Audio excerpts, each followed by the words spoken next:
Hello, Fightful Faithful, and welcome to another episode of the Sour Graps NXT post show. But it's a Stand and Deliver edition, and I'm Alex and she's Kate. I'm happy to hop on over to this NXT Stand and Deliver review, as I am with Alex, Paul. There's nothing. A rabbit, bunny. There's nothing that I could do, but it is the NXT Stand and Deliver post show for April 4th, 2026. You guys know the drill. Get in your super chats. Get in your humper chats at humperchats.com. Leave a thumbs up on this video. Scoops galore. Sean was like, I'm just going to unload the chamber today. Like, I don't care if we've got Easter tomorrow. I'm getting my scoops in now. So head over to Fightful Select. So much on the decision that they chose to make about Randy Orton and Pat McAfee. There are details there. Mixed reactions internally was one of the things that was over there. Done for corporate WWE ESPN synergy was another reason that Fightful Select was told. Not mixed reactions externally, though. Just pretty much across the board. Uniform. All on one side of the spectrum, the reactions externally. I just, this is not a WrestleMania post show, so we won't get into SmackDown post show, so we won't get into it. I talked a lot about it last night, but like, if I'm Cody Rhodes, one thing I'm doing is wearing a cup during WrestleMania season. That guy gets low vote on the way to WrestleMania. He does. Yeah, and busted open too. Yeah, it's and true. Told he's not as big as the business needs him to be pretty consistently, which feels wrong and rude. Yeah, it is true. Yeah, that's true. I DM'd you as soon as I saw that. I said, just wanted to send you a mental health check-in. It was very funny.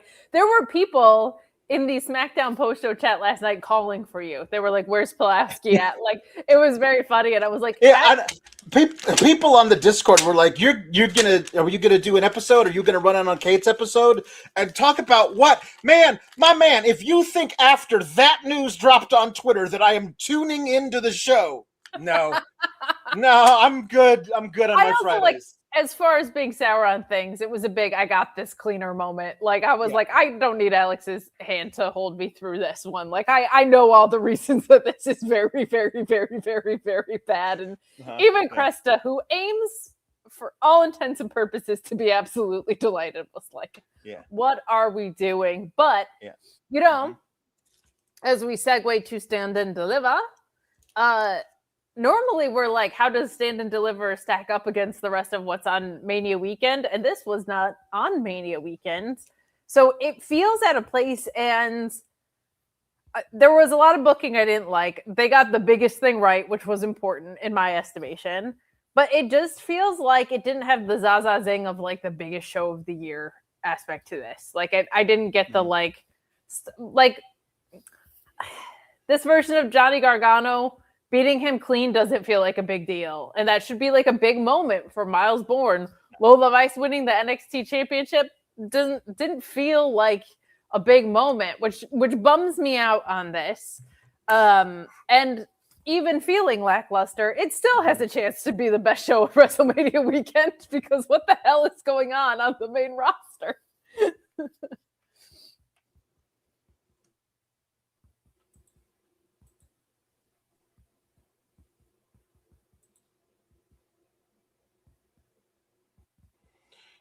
Yeah.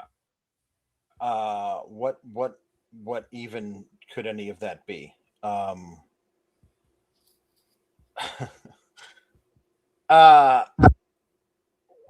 didn't watch the pre-show. Did you watch the pre-show? I watching is generous. I had it on while I was unpacking. Okay. Apparently, in the house show style 10-person tag, the good guys won. Yes. So great job.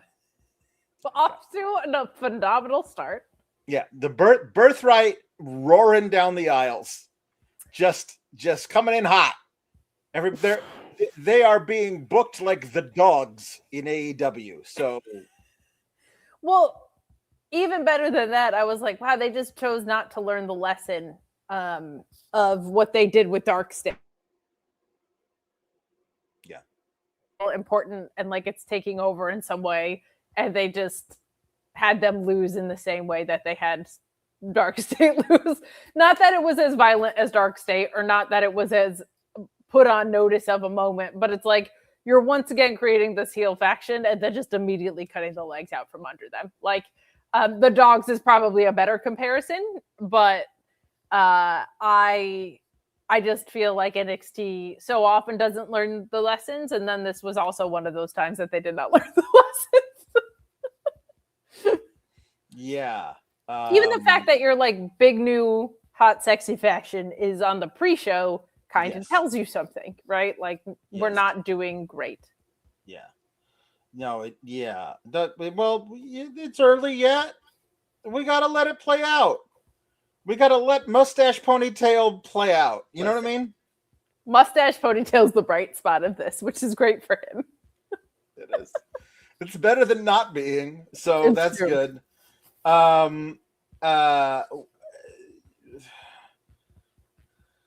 So the show proper, well, I'm not even gonna Shawn Michaels coming out and doing a Triple H impression to make sure everybody looks at him. And Sex YY coming out, but we'll talk more about why about Sexy Red later. But they started out with the women's world title triple threat, which I thought was an odd place for it if they were going to do the title change. Sure.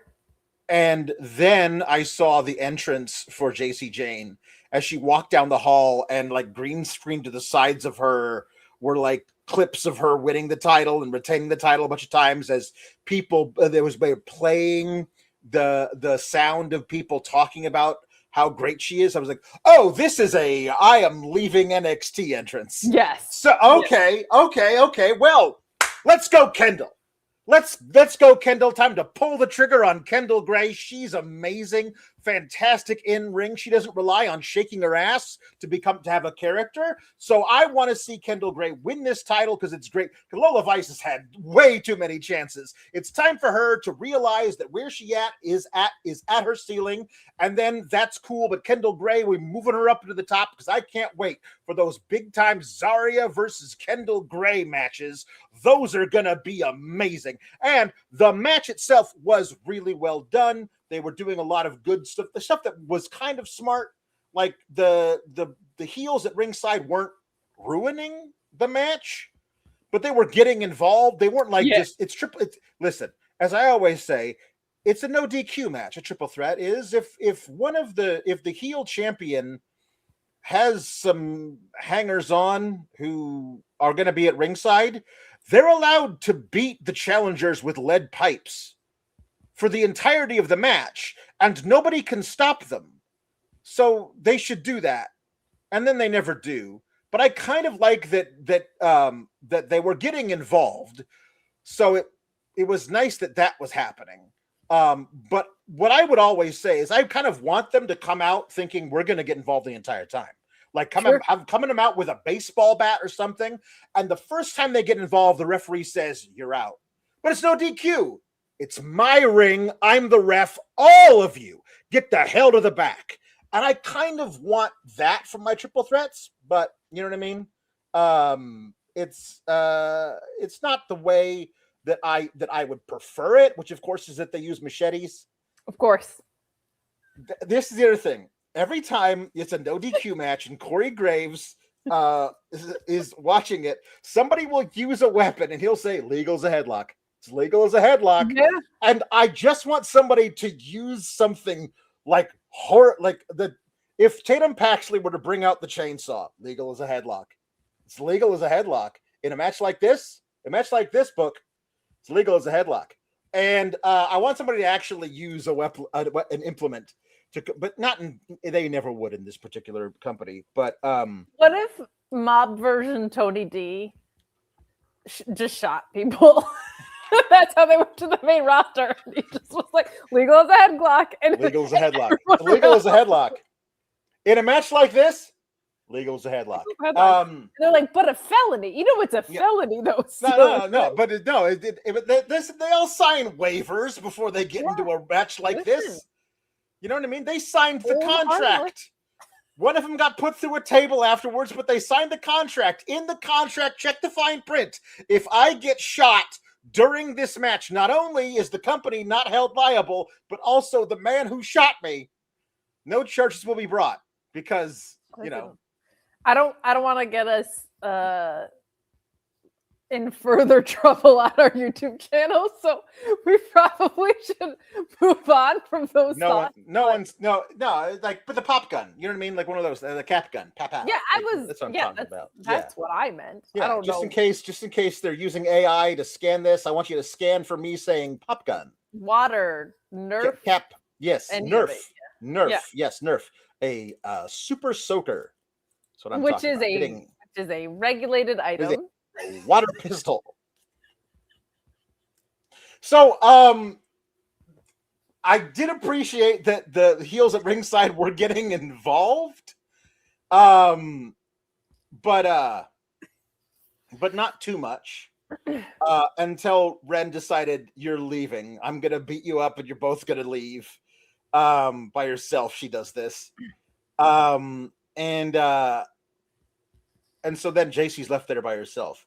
The finish, all the way to Jacy Jayne hitting the rolling, I think it was the rolling encore or something on Kendal, and Lola puts Kendall's foot on the rope.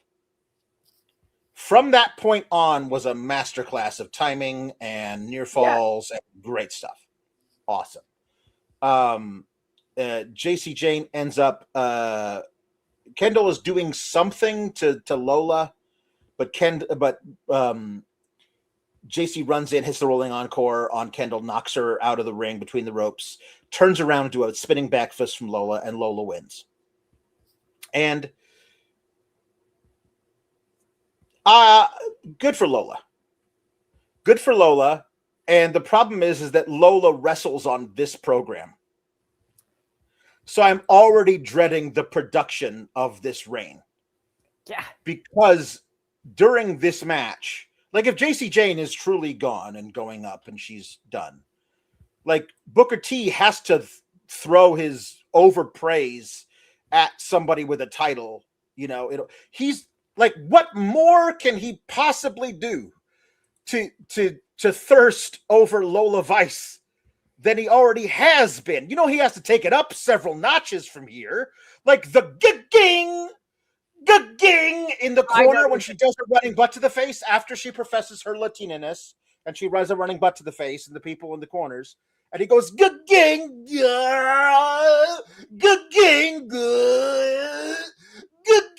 I've been like, how much more can there possibly be? The answer is a lot.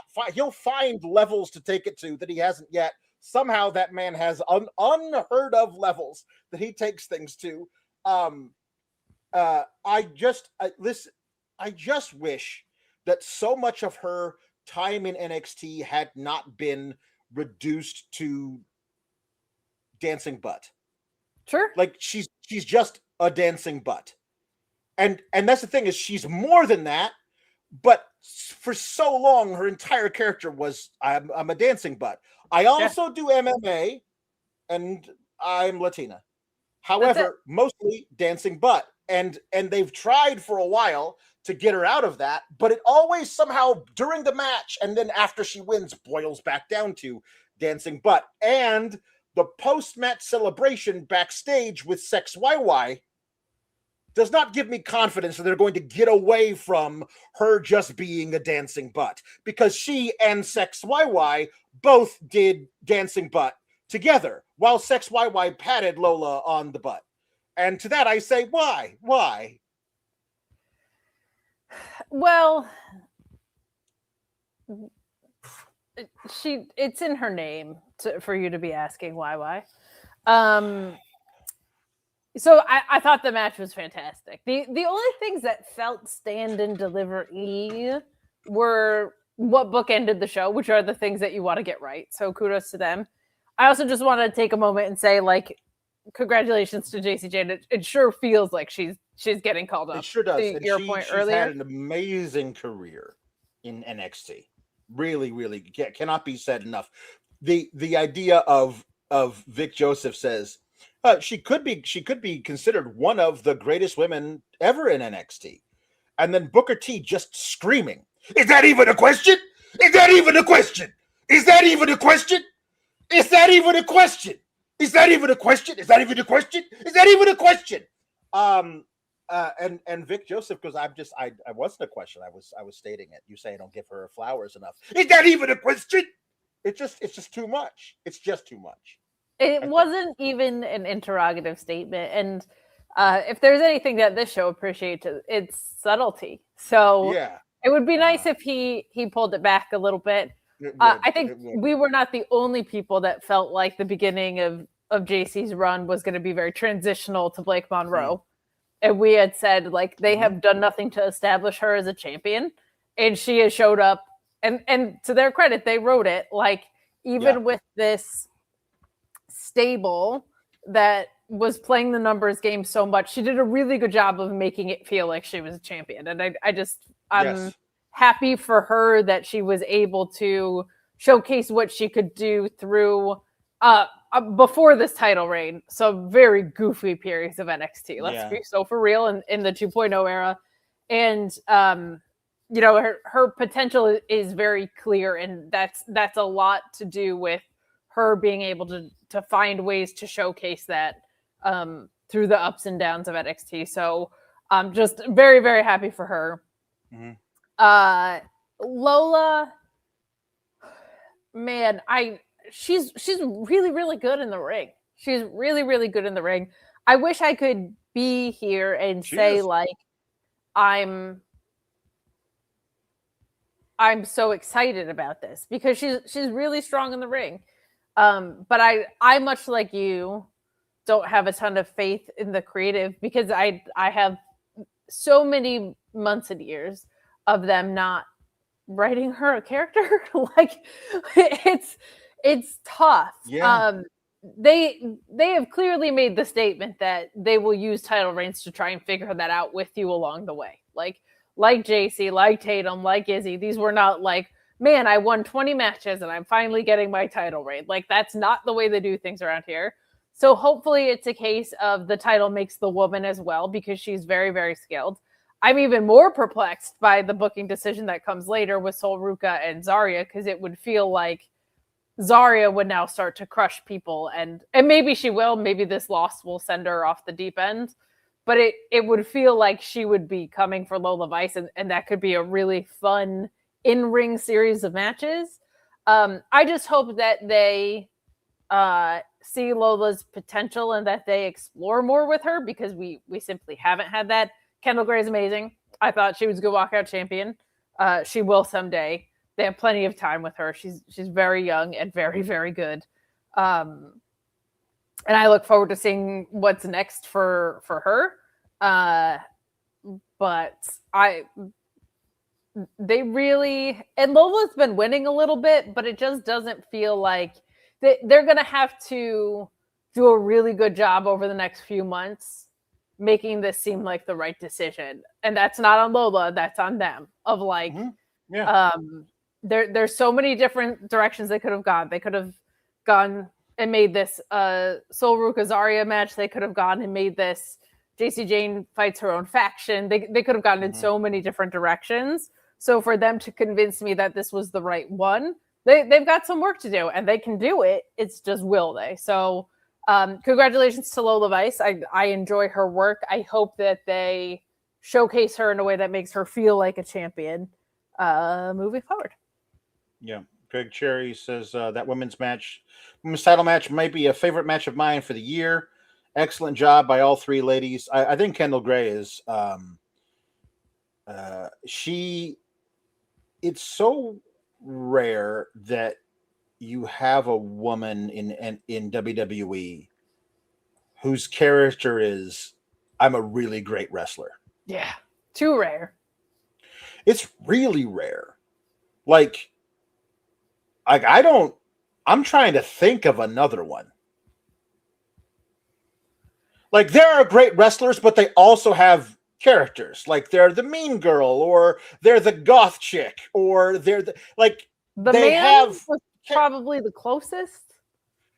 Yeah, but like Becky Lynch, she's a great wrestler, obviously, but it's not about her being a great wrestler. Yeah. She was Becky Lynch, and she had been for years before we kind of noticed how great she is becomes the man. Like, the man is the man itself is a character. If she was, I would say, half as good of a wrestler as she was, the man would still get over as a character, because it wouldn't be about that. It would be about else. But Kendall Gray, if she's not 95% as good as she is, this character don't work. Correct. You know what I mean? She's got to be this good. The closest analog I can find is like before he was wearing tiny hats, Kurt Angle. When Kurt Angle would before he showed, I can also do comedy, like, and maybe that was where they were like, hey, eat this whole cake. Maybe they were like, let's try and find that side of Kurt Angle for you, Kendall Gray. But I think that's the closest thing. And like obviously pulling down the straps conjures up the idea of Kurt Angle, but like the suplexes, how quick she is in the ring, the way she moves, all the stuff. She's an amazing moonsault like Kurt did. Like, she's really, really excellent. And that's my thing, is like, I don't know if they look at her and go, wow, she's really good in the ring. Yeah, but what's her hook? Yeah. Like, and I'm like, I think the hook is she's the only one who doesn't have one. And I just don't know if this company knows how to make that into a full. She's so good. And I agree with Doc. She's going to be a star. It might not be here, though. Like, they just might not know what to do with a woman who is just a great wrestler. I mean, look at Julia. Like, they have no idea what to do with her. But she has presentation. Like, just the way she comes out with the mask and the hair and the way she moves, it's all presentation. They have no idea what to do with her because she's too good of a wrestler for them. They have no idea what to do with her. But at the same time, she does have a hook. She has a hook. Kendall Gray doesn't have a hook. She's like, also the incredibly generic music she has to walk out to. The font, which is just all caps Arial Black. Like, that's her name in there. Like, come on. Like, you got to do something to like jazz up some of the presentation. But I think that she has the talent to overcome it. I just don't know if they will be the ones who can give her all that stuff she needs to help in that direction. Sure. Yeah. The other thing is, it takes them forever when they do. Like, I go back to, like, if you're talking, regardless of having another hook, you're talking best women's wrestlers in the world. Like, Io comes to mind, and look how long it took for them to have her break out. She's something else, man. It's real fun to watch her work. She's also very. This might sound backhanded. It's not meant to be. She's very conventionally pretty too. Like, she's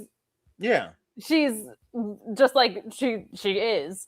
So like, the other thing is they feel a need to like grit people up a little. Like, it's weird how much it's like, if you are a badass, you have to be this way, and if you're like pretty and you have light colored hair, you're this way for the most part.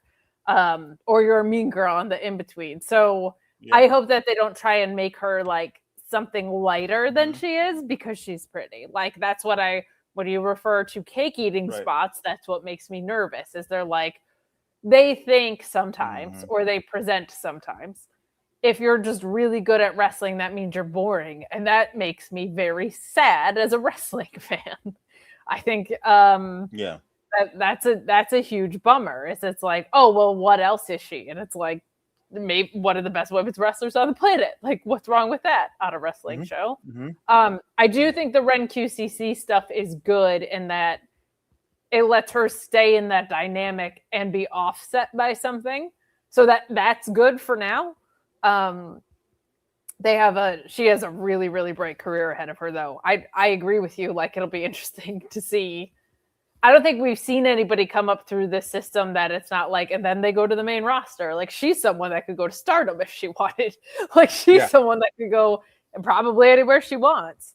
So it'll be interesting to see what happens when someone that kind of comes up through that Evolve system is probably in the driver's seat at contract time, because I don't know if there's anybody else that kind of has been. Like, there's this inevitability of like, and then they're in NXT and then they're in whatever. Like, Kendall is maybe so far ahead that I'm like, she's going to be the belle of the ball when it comes contract time for her. So, but like Tiffany Stratton was like the most character-y in NXT. Oh, it definitely is very character heavy on the main roster. Like, she's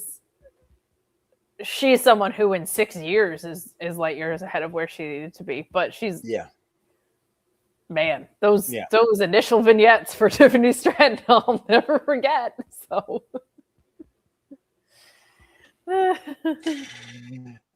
Daddy wants me to stop playing tennis and start wrestling, so here I am in NXT.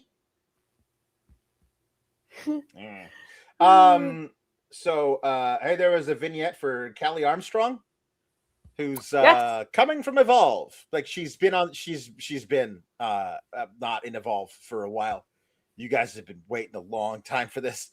She should have been here a while ago. She's really, really good. I'm really, really excited to see what they do with her, and they should do it soon. So there was a little vignette for her. Or I'm sorry, Fightful Award winner. Callie Armstrong, Callie Armstrong, Rookie of the Year.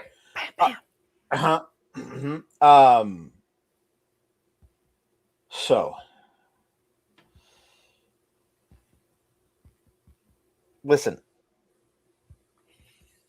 I love Tyler Bate and Pete Dunne. I think they're amazing wrestlers. Your angst is so much funnier with bunny ears on. I'm sorry. Can we be serious for a moment? We need to take the ears off. Okay. These ears are not the most offensive headwear worn by somebody tonight. because Tyler Bate and Pete Dunne wore full sombreros to the ring. As you do for a wrestling match. Like, I'm trying to think about this gimmick for almost any other nationality or ethnicity in the world being performed by these two pasty white sons of bitches. Like, I think I love Tyler Bate and Pete Dunne as wrestlers, and they did some good work in this match, but them coming down in full, like Pete Dunne was wearing a poncho with like an Aztec god embroidered on it. I'm just imagining imagine these men. Well, imagine doing these guys as Asians. They wear those flat the triangle hats that they wear, and they would come down wearing kimonos, and they'd bow to each other. They'd have big Fu Manchu things taped on their, and their entrance music would just be that would be their entire entrance music. And when people would be like, "This is hilarious! It's so great," I don't think people would be that. I feel like this is the one nationality that everybody, apparently, other than me and you and like 4 other people, are like, "Yay, these guys are great. I love this gimmick." And I, from the beginning, have been staunchly anti. And it's so crazy to me that you could just get away with this as a gimmick. These two white, very white British men.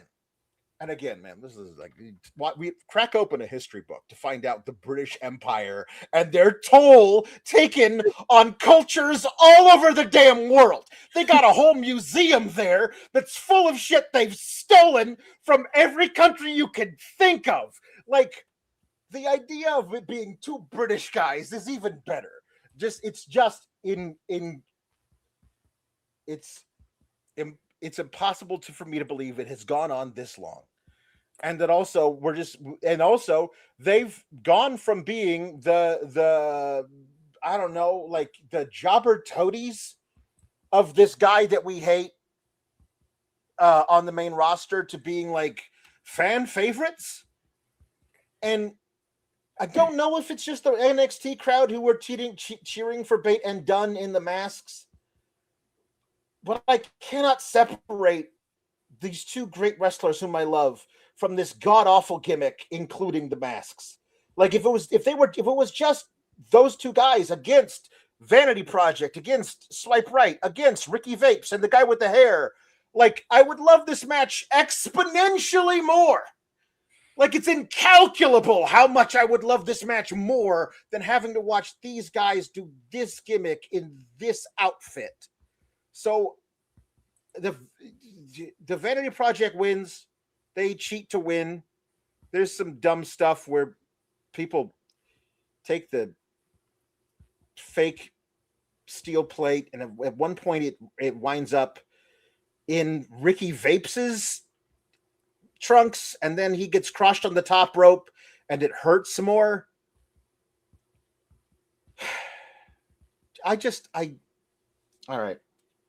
I'm done making it all about things. It's not about wrestling. Well, we can go back to having fun now. But it's not a point that should be void of criticism. I mean, Pat McAfee told me yesterday that the Attitude Era was the best era, so maybe they're just following Pat Mac's advice here. Could be. I think it's that there's a few things. One, this match was just it just didn't feel like a stand and deliver match either. Like it was somewhat forgettable. There's nothing in this, like, for all its flaws, stand and deliver in the past, a lot of times you had like really memorable matches and spots. Usually there's like an insane ladder match for a mid-card title. Like this just didn't have any of that. And this felt very thrown together.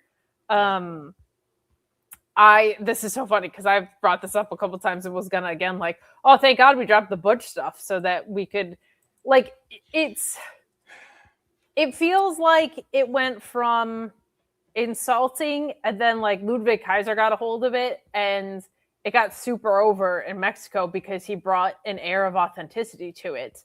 And then tonight felt like we were back in the graveyard of Party City with these sombreros, and it turned into like a white girl at Cinco de Mayo celebrating again. And like that sucks. Like that's not great. And the other reason it's sticking out to you, Alex, is it's because like this was a perfectly good match. That's it. Like this did not feel like there was any based on what Pete Dunne and Tyler Bate are capable of, and what we know Vanity Project can do. This was a very solid match. Like I also got to watch Pete Dunne do a flying splash from the top rope, and it was as bad as it would be if you watched a guy do it who wrestled for a decade and had never done it before. Yeah. That's not a thing. He doesn't need to be a high-flying luchador. I know they've made Penta into one, but you don't have to make Pete Dunne into a high-flying luchador. He could be a ground-based one. He could be Hechicero. Also be like, wouldn't part of what they're aiming for with this ironic stuff, like, isn't the fact that he's super technical supposed to be part of the irony here, that this guy's going around calling himself a luchador and he's a guy that breaks fingers? Like, also, isn't that supposed to be part of the wink, wink, nudge, nudge, haha about the song? It should be, I suppose, but it is very funny to me how now Pete and Tyler have just started doing their signature moves, the Pete Dunne and Tyler Bate signature moves, and just daring people to just be like, come on. It's like Tyler Bate did that thing where he runs up and jumps headfirst into the ropes and bounces off in his shoulders and comes back around with a big lariat. Like that is a move only Tyler Bate has ever done. Sure. There were guys I've actually seen film of people of British wrestlers doing it in the 1940s. Like that's where he got it from. He got is a throwback to British strong style, and here he is playing a Mexican luchador, and he pulls it out. like Pete Dunne is doing the X-Plex, and then he actually hit a bitter end. Yeah, he hit the bitter end on the guy with the hair, and the guy with the hair kicked out. I'm sorry, you cannot do that. That is Pete Dunne's finisher. Nobody kicks out of the bitter end.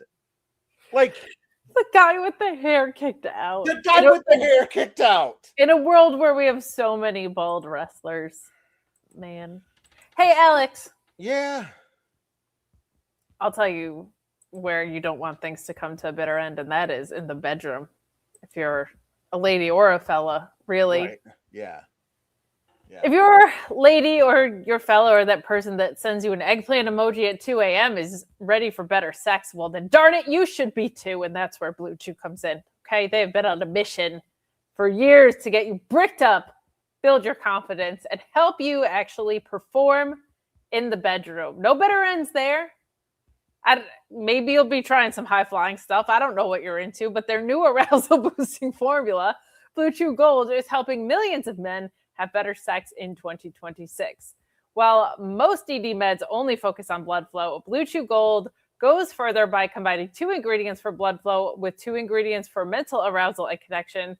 So you're not just physically ready, you are actually in the mood. And this type of innovation is why Blue Chew Gold is the #1 brand for erectile function. So don't let your mind get in the way of a good time. Discover your options at bluechew.com. And we've got a special deal for our listeners. Right now, when you buy 2 months of Blue Chew Gold, you get the 3rd one free with the promo code FIGHTFUL. That's right. Promo code FIGHTFUL gets you that 3rd month free. Visit bluechew.com for more details and important safety information. And we thank Blue Chew for sponsoring this podcast. You don't want to be done too early. No. You want to be able to. I got nothing. If you're tired of baiting yourself at home in a masterful way, and you're trying to get it on with someone else for a change, Blue Chew Gold. El Dundee and Bate Dito. Oh, by the way, I don't know, Easter puns. I guess Easter puns, yeah. Easter puns. We've gone 2 matches into this thing. Easter puns. You know what we should have done was standing puns and delivering puns, like UPS. We actually did that last week. Did we? Year. Yeah, we've done that last year at some point. Yeah. Anyway. Dick pills. Order yours today. Mm-hmm. Okay. All right. So, Shiloh Hill is very excited. He won. We noticed. What? No, I don't know what you're talking about. It's fine. We did. So Shiloh is he's very excited about winning at his first Stand and Deliver. He says, and I quote, and I listen, Shiloh, I know you're watching. I know you're doing this only for me. Okay? For this show. Nobody else. We're the ones who are we have our fans are dropping into the comments of Shiloh Hill stuff and talking to him about fog. And he is liking their comments. Okay. We're sending those people over to you. Okay. So you are this is you communicating with us. Shiloh Hill says, I can't wait to tell all of my friends in the woods about this. Shiloh Hill has woodland friends that he's going to tell about his winning his first match at Stand and Deliver. That's big news. He has woodland friends. He does have woodland friends, which makes me think of the South Park episode of the Woodland Creatures. If anybody knows that one, if you know of the Deary the Deer. It's a woodland critter Christmas. Yes. Yeah, it's a beautiful thing. I am the co-host of someone who's wearing purple sparkle rabbit ears, and I gotta say, Shiloh Hill's a little bit of a weirdo, a little off kilter. Okay, this guy's a little bit of a nut. little bit. He is so good at playing this part. Like he really. I'm so glad that they kind of dropped whatever like mixed stuff he was doing with Skylar Gray and like just let him ride this ride because he's really good at making you feel like he really has friends in the woods. This guy genuinely has friends in the woods. He does. Like he just makes you think it for real. So there's so many people that try characters like this and they get so caught up in acknowledging their own spooky lord, and he just is like he's just a weird guy, and you buy it. Yeah. It's fun. Yeah. You know what can lurk in the woods, Alex? Under the right weather conditions, some fog. Yes, that's true. The woods are a place where you might be able to find fog. It's true. Yeah. Sex YY shows up and is talking to Tatum Paxley. I'm forever annoyed by the spelling of her name. Yeah. No, I will only ever pronounce it as Sex YY because it doesn't make any. You could put 2 X's in there if you want. You could. But I'm sorry. Like we are the podcast who started calling him Braun Breaker and haven't stopped since. You're sorry. You're Sex YY. You know what she should have done was come out to I'm such a Sex YY. Sex YY. If she's going to be out there with Hickenbottom anyway. Yeah, she should. If she's going to be shaking her Hickenbottom, she should be should be stealing the theme. And I don't know. I'm not sure. I don't know what rhymes with YY, but we're going to find it out. We're going to figure it out as a society. I mean, I would just. I'm just a Sex YY. Sex YY. Why? I'm not your bye tie. Bye tie. Because it just rhymes. It's fine. Okay, fine. Well, jeez. Well, yeah, if you're someone who does the bare minimum all of a sudden, that's not okay. Fine. There we go. Look at this. I'm not your guy. I'm not your buddy, guy. I'm not your guy, friend. I'm not your friend, buddy. Yeah.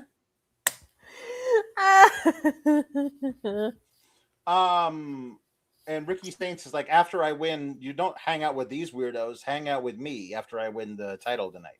And Sex YY doesn't say anything about it. There you go. I'm not your gal pal. Gal pal. But it doesn't rhyme with YY. I'm also bye. I don't know if we know that that's true about her though. I mean, not gonna try. She really tried tonight. She was lovingly patting Lola Vice on the butt. That's true. And everybody's a little bi. It's fair. Yeah.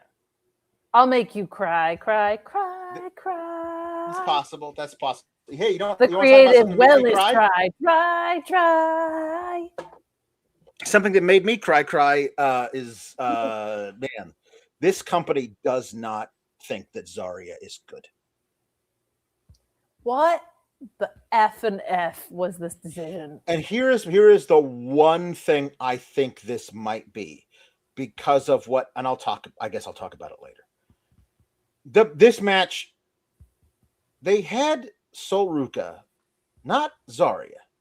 Sol Ruca attack Zarya during the entrance, ruining her moment at Stand and Deliver. And then, like that was a heel thing to do. That's a heel thing to do.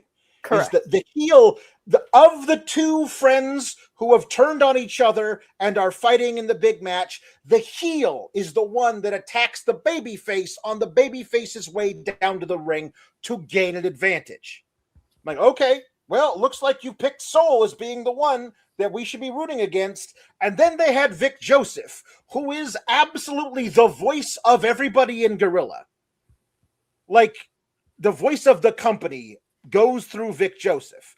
the voice of a crazy person goes through Booker T, but the voice of the company goes through Vic Joseph, and Vic Joseph is like, I mean, how can you say that Sol Ruca has done anything wrong? She's only tried to bring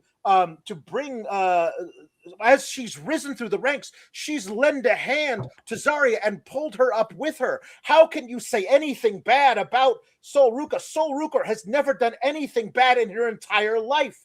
But Booker T, how can you say, don't you feel sorry for her? Don't you feel anything for Sol Ruca? Think about what Sol Ruca must be feeling right now.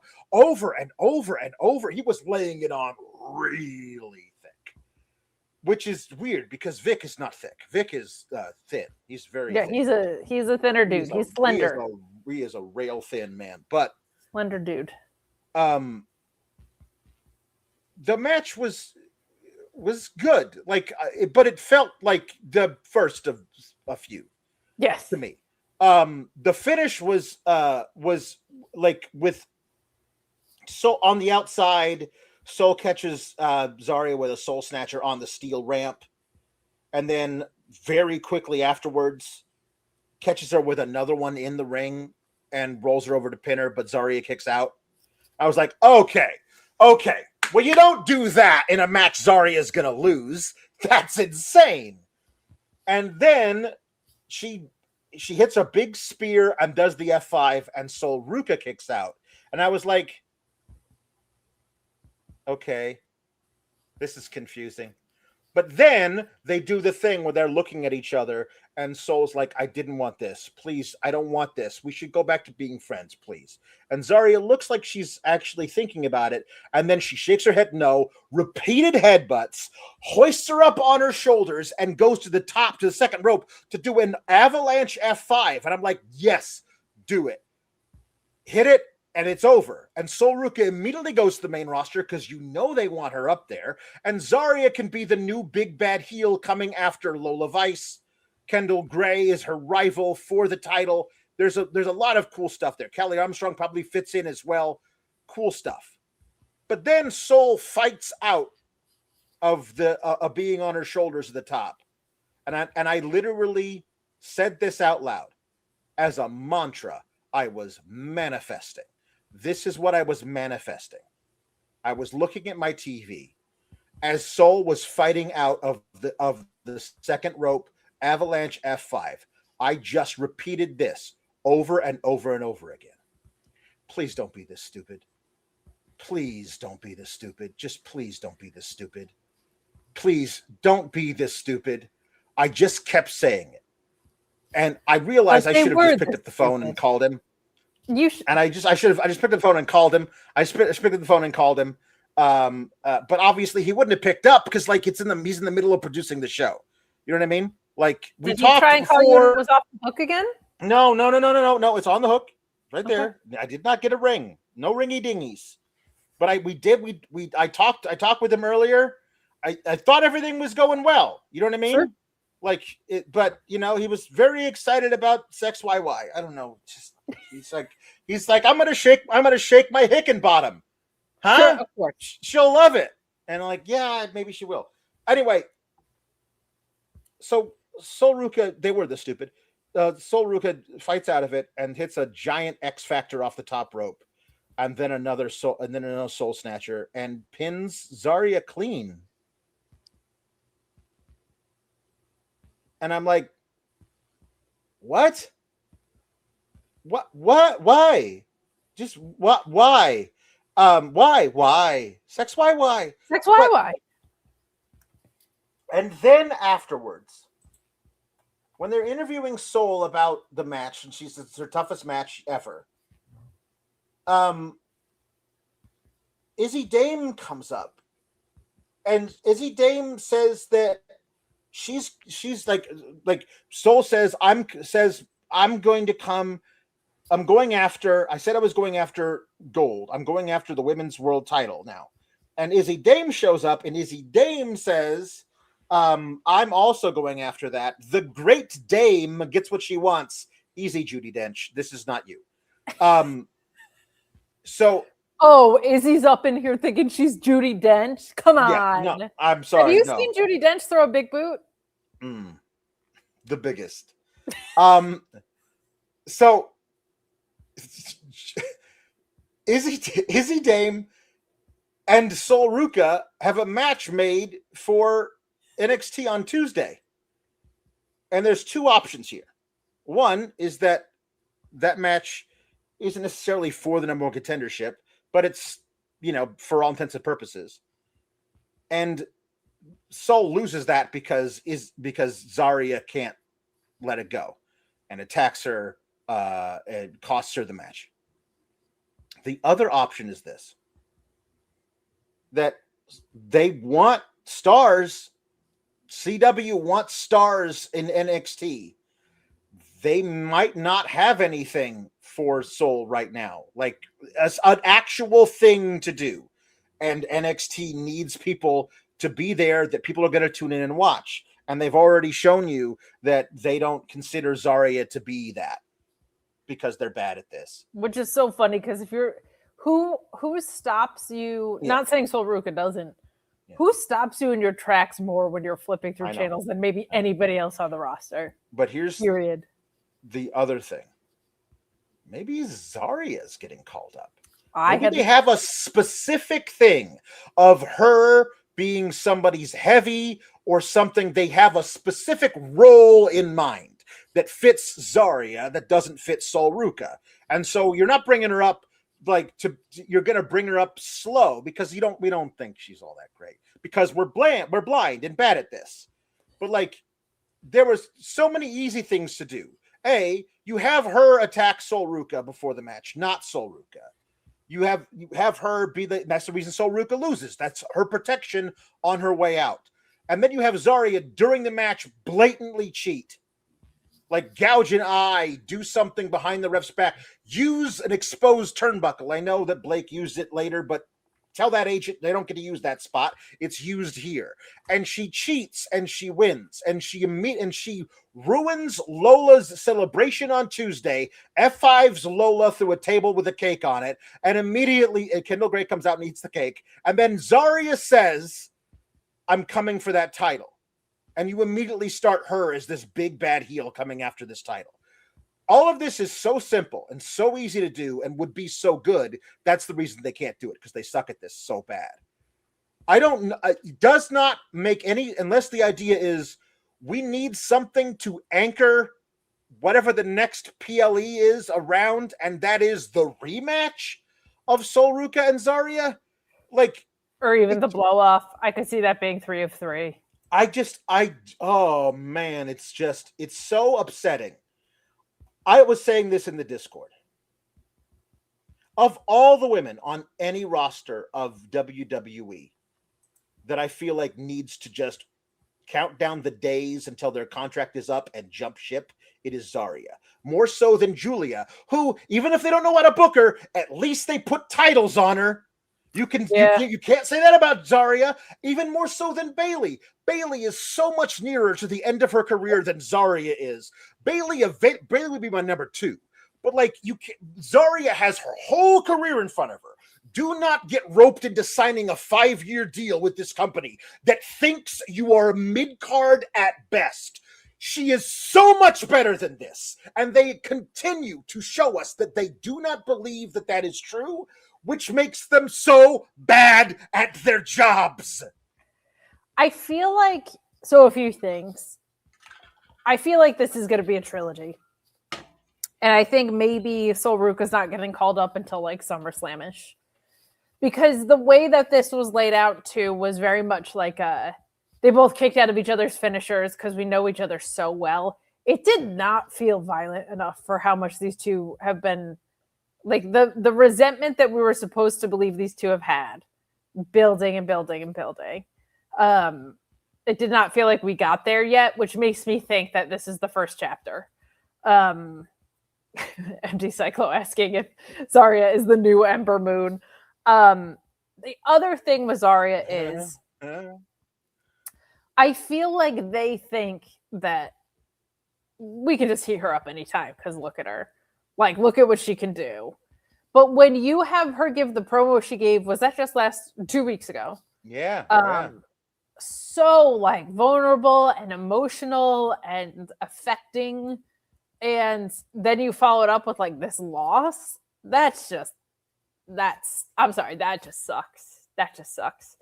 I'm also, it's so funny because I like watched this and I was like, they're gonna ruin Zarya, and then I was watching this and I was like, I actually think Ruca is like in a little more trouble. Like, she feels so, they've messed up her character, and she also has looked way less comfortable doing the Soul Snatcher.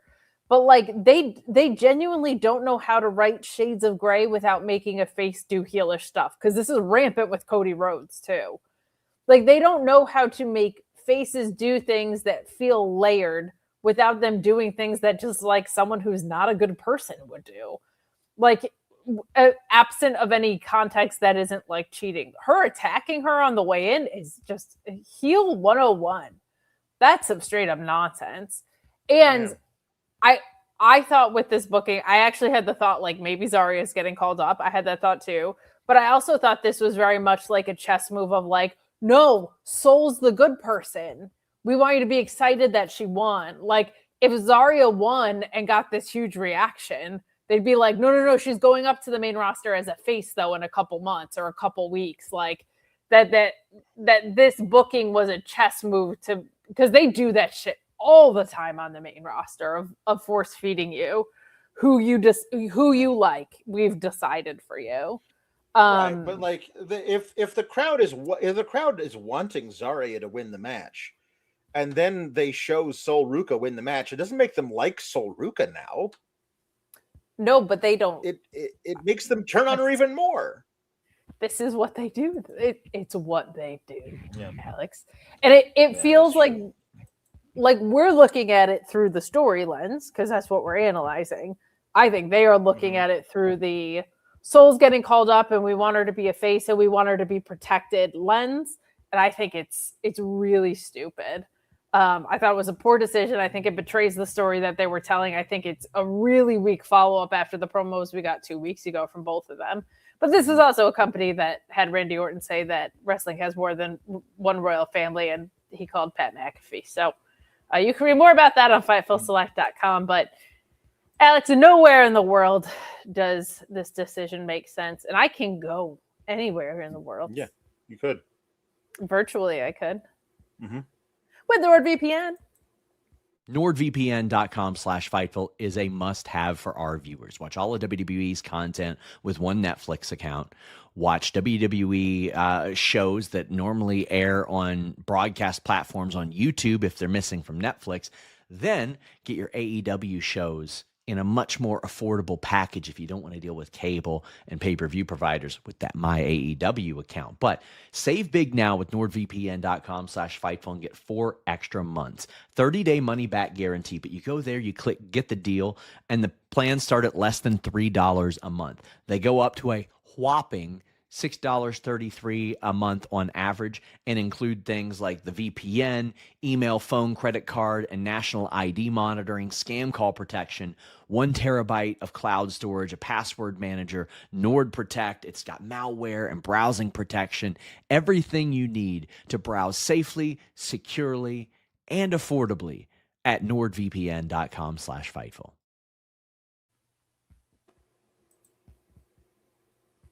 Alex, we notice. I don't know what you're talking about. I love this idea from Money Mark. Becky to beat AJ Lee has a debuting at WrestleMania. Zarya show up. Like, that's a huge moment. She'd be perfect as Becky's heater and security. She would just be tossing people left and right. But if you're gonna like shake up who Becky is as the IC champion, this is the way to do that. That would be really, really excellent. Can you, in the exact same cadence, just say this is the way to do that again? Because your buddies just go. This is the way to do that. I love that, but you are betraying your own idea, sir, of the role she would best be suited for, which is a little faction that has gone through a few iterations, which is of course Judgment Day. She's but there's no more Australians in it. It doesn't work now. She could be the leader of it, though. She could reform it with her and Grayson Waller and a newly re-signed Shane Haste and Harley Cameron for a minute for some reason, and the Inspiration. A lot of them are in AEW now, but still. And then obviously Rhea Ripley. Yeah.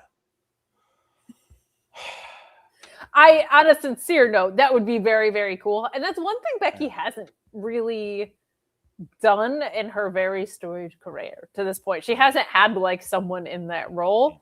And that could be a really, really fun way to debut her. I would love that. May, could you imagine if I'm thinking down the line of when that falls apart and we get Becky and Zarya matches, please, all day, every day. Yeah.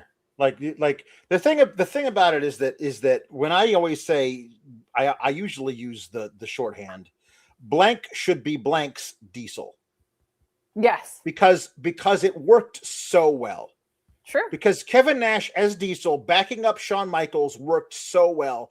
And then people, they honestly, they did it right with that particular breakup because everybody wanted Diesel to kick Shawn Michaels' ass. And like, I feel like kicking Shawn Michaels' ass right now, but I'm not as big as Kevin Nash. So I don't know, and he probably has security, but like real ones. But it would probably put me in jail too. But anyway, like this, I think it could really, really work with the two of them because you absolutely would get to a point where everyone is rooting for Zaria to F5 Becky. Like it would be so great. It'd be so great. It would print money, Alex. And you might even be like, here comes the money. But you all night have been saying, here comes the bunny, bunny, bunny. Mm-hmm. Yeah, that's good. This, by the way, I'm assuming was at our good friend Shiloh Hill. I've just started tweeting fog gifts at him. Is some phenomenal stuff. But keep those super chats and humper chats coming. As you can see, Alex really desperately needs to be able to fund his Dollar Tree collection as we continue. That was like him pulling out all the stops like this. Three sets of bunny ears in. What I haven't unpacked is just like I feel so just so listen. It's inadequate. It's Easter Eve, Kate. I don't know. Like this is a very solemn holiday that only happens once a year where we celebrate zombie Jesus with a bunny that lays eggs that are filled with chocolate. It makes a lot of sense, and it's a very serious occasion, and I think you shouldn't poo-poo me trying to honor it. No, I'm saying I feel inadequate because I bounced back hard with St. Patrick's Day. I was there for it. You did. And I had my bow tie, my whole bow situation in my hair. I had my glasses, and then here we are. I've let you down once again. Yeah, indeed. So that is so true and very funny. Troy J says Easter Eve sounds like someone who's about to debut in NXT. Easter Eve. Hit the Def Rebel theme. Boom. Oh, speaking of themes that suck balls, Johnny Gargano's new theme, instead of Rebel Heart, give him Rebel Heart, you idiots, for one night only.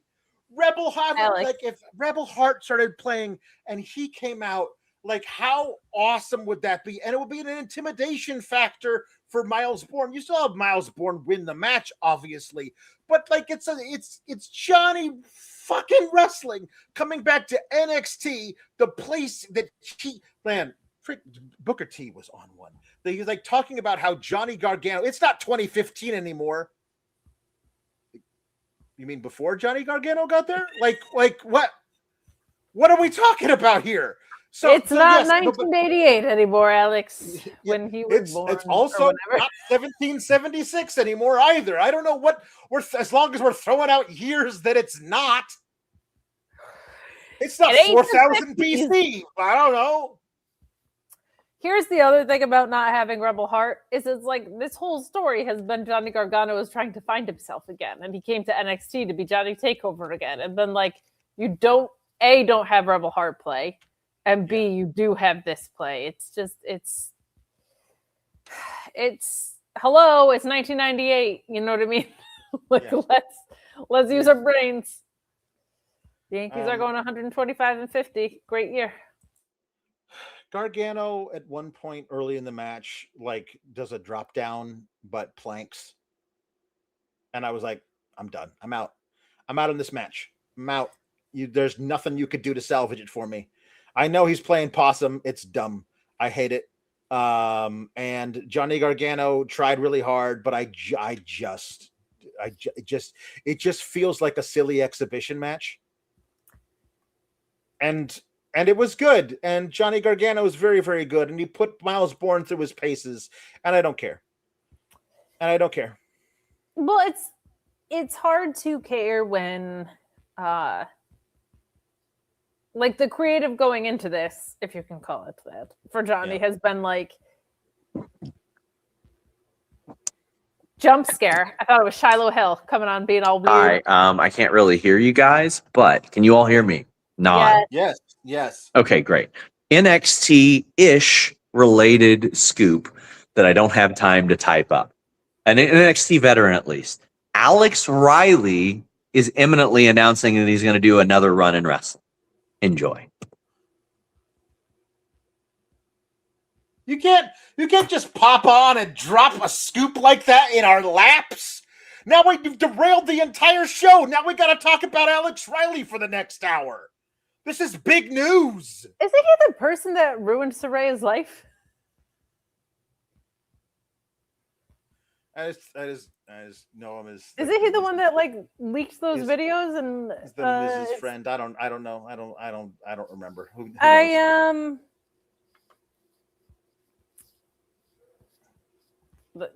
The streets are clamoring for a Rye, I guess. I believe that was Brad Maddox.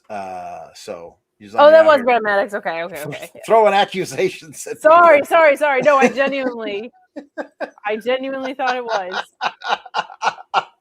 I genuinely thought it was. I take it way back because that's an awful thing to throw at someone who it's not.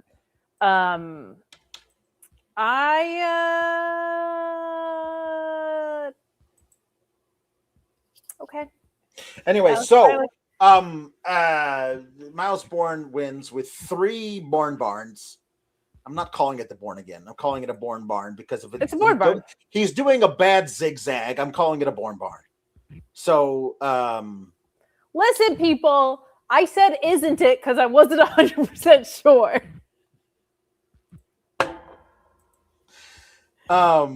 So here we go. Good for Myles Borne. I don't know what this does for Johnny Gargano. Like how close? Give me a number. I want to be able to measure the time left on his current contract in minutes. That is what I want for Johnny Gargano. This was the last ditch thing you could do with him. There's nothing more. The planking thing has run its course. We can't make fun of depression anymore. It's done. It's done. You can't do it anymore. It's over. So he could leave now. Kenny, please. But the other thing is like this whole self-discovery angle would call for him to win this match, which he wasn't gonna. So I guess the direction it goes is like I found myself being able to, even in losing, I found who I was by putting on this match or whatever kind of thing. Am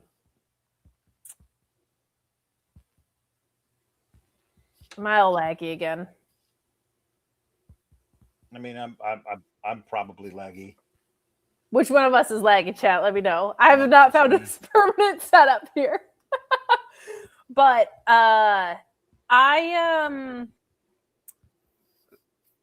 the story calls for Johnny Gargano to win so that he can rediscover who he is. I am kind of heartbroken because if there was more effort put into this, Myles Borne winning clean over Johnny Gargano in NXT for that title should mean a lot. Like, that should be a really, really, really big moment. And they just didn't.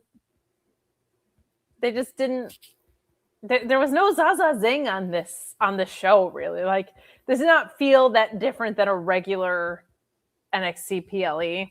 And this was one of those things where I was like, very good match. Myles Borne is great. Like, he had to fight like hell to put Johnny down. But, like, for biggest show of the year stuff, I don't know. Yeah. Did this feel like the biggest show of the year to you? Like, this felt so on par with everything else that they done. And I feel like if Johnny Gargano losing clean doesn't feel really big in NXT, that's a problem. Like, everything in this was good. None of it felt important. Yeah. So, biggest show of the year to me.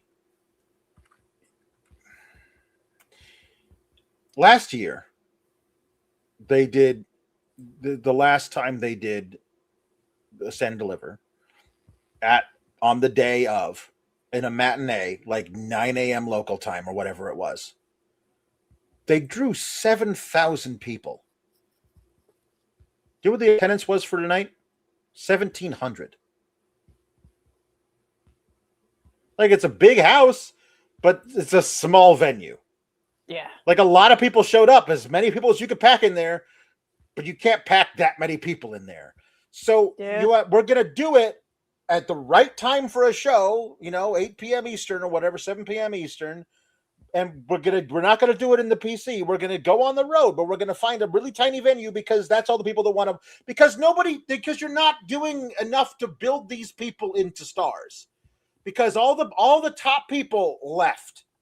And you didn't do enough to build the people while those people were still here. You didn't do enough to build the people who could step up into the next role.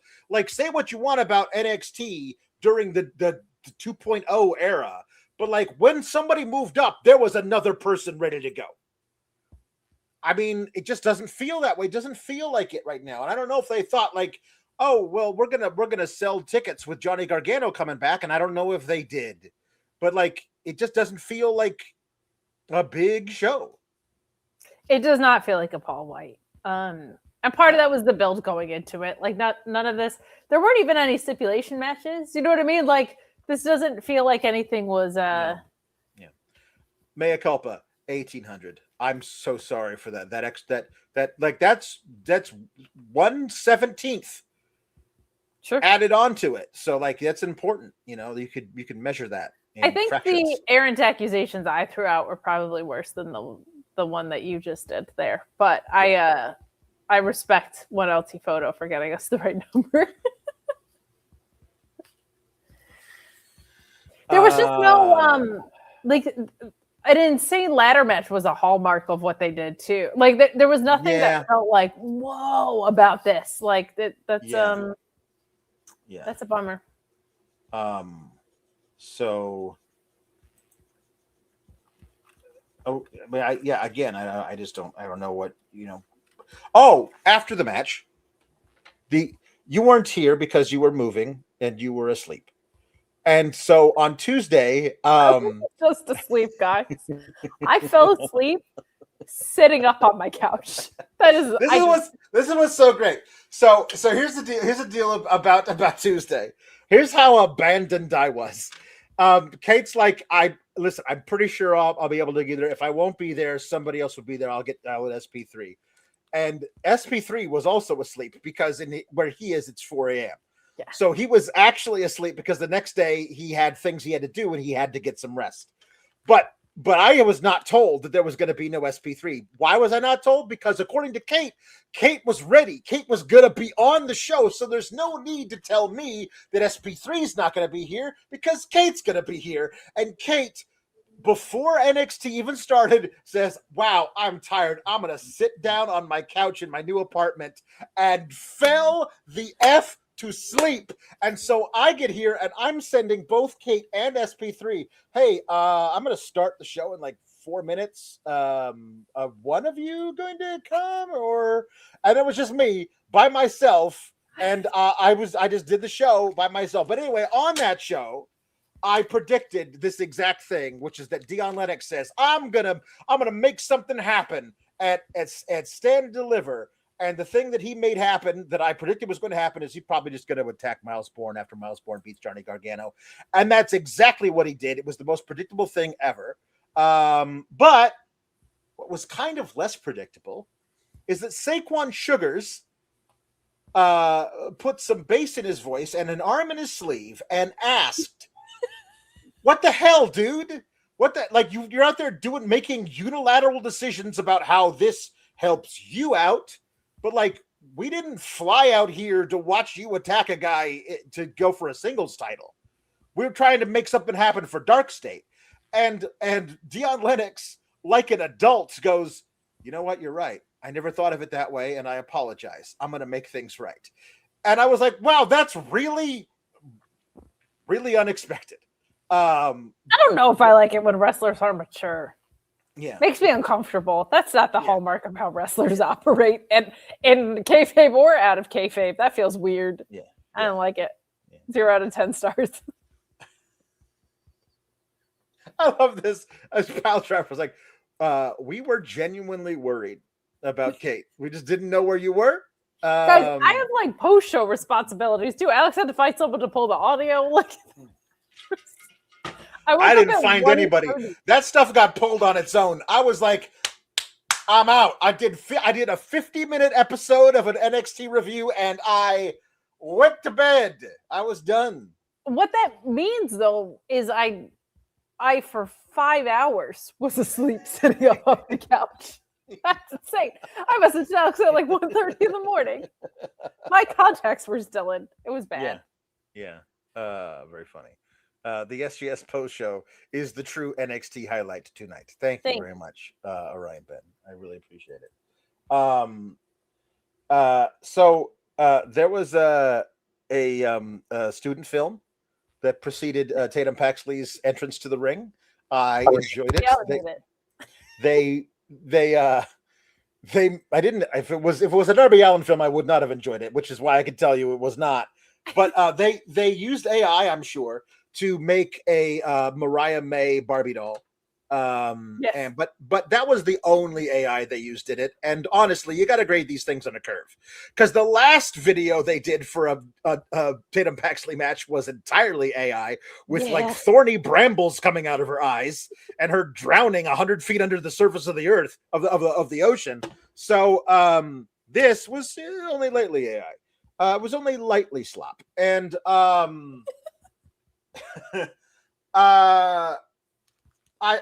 thought it was a cool little. She read a little poem about Tatum, about Blake, and then she comes out, and she and Blake had a pretty great little match, and I really liked how this fit together. And the story was that Tatum was not going to be beat. She was kicking out of crazy stuff and doing great stuff. And she was very early in the match. They did a thing where she hurt her shoulder, and that would like just keep on coming back to. I was like, oh, that's how they're going to protect her. Like, because honestly, I was thinking about this. I was like, what if the plan originally, before the snafu with Thea Hale, was for Blake Monroe to still be the NXT Women's North American champ right now, and they did a detour. The Thea Hale to Izzy Dame to Tatum Paxley and now back to Blake Monroe detour is now we've gotten back on the highway, and now we can start moving toward the things we were going to do on this highway, which is the Blake Monroe Women's North American Championship Highway. And then you have Tatum do other things, because the plan was never for her to be Women's North American champion right now. So we did that, and we got her that little reign. We finished off her and Izzy Dame, And we also finished off Thea Hale's career, apparently. We just decided to finish that off, too, when she lost in 2 minutes to Kalani Jordan, and has not been mentioned since. So I thought there was a chance they would just put it right back on Blake, especially when Blake was hitting those big moves. When she hit the Glamour DDT, I thought, well, there you go. That's it. But Tatum kicked out, and then she reversed another double underhook DDT into the cemetery drive. Really cool, and beat Blake. This was a really well wrestled match. Tatum is so good. She's so good. She's worlds better than they allow her to be.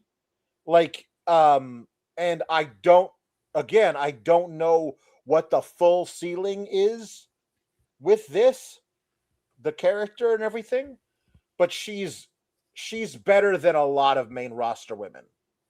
Like, is where she is in the ring, all the stuff, the snap on her moves, the performance, the way she the eye thing that she did, like she's fully invested in her character, beat to beat, moment to moment in the ring while performing all of the moves perfectly. That's all you can ask for in a wrestler. There's really nothing more. She's absolutely harnessed the character, got it down to a T, performs it well out of the ring, and in the ring uses all of that to enhance the match. And all of the wrestling maneuvers are excellently executed. She's great. I really, really, really like Tatum Paxley. Well, thank you. And you've never been off the train, but you haven't been as on the train as I have, because I've been the conductor. Because they haven't been on the train. Yeah.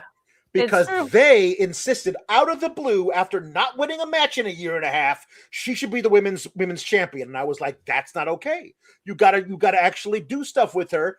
And it wasn't about her. It was about the way that they booked her. It's so funny because everybody's having very polarizing reactions to this Lio Rush Blackheart direction. And I really like it. And what people are so jarred by, seemingly, is that he matches the physicality to the character. And I'm like, not to sound like one of the old guys in this space, but have we drifted so far that when somebody matches their physicality to their character, that's like so I can't even wrap my head around it. Like that sucks if that's the case. But I feel like Tatum does an incredible job of that. And like this is an ambitious thing to take on.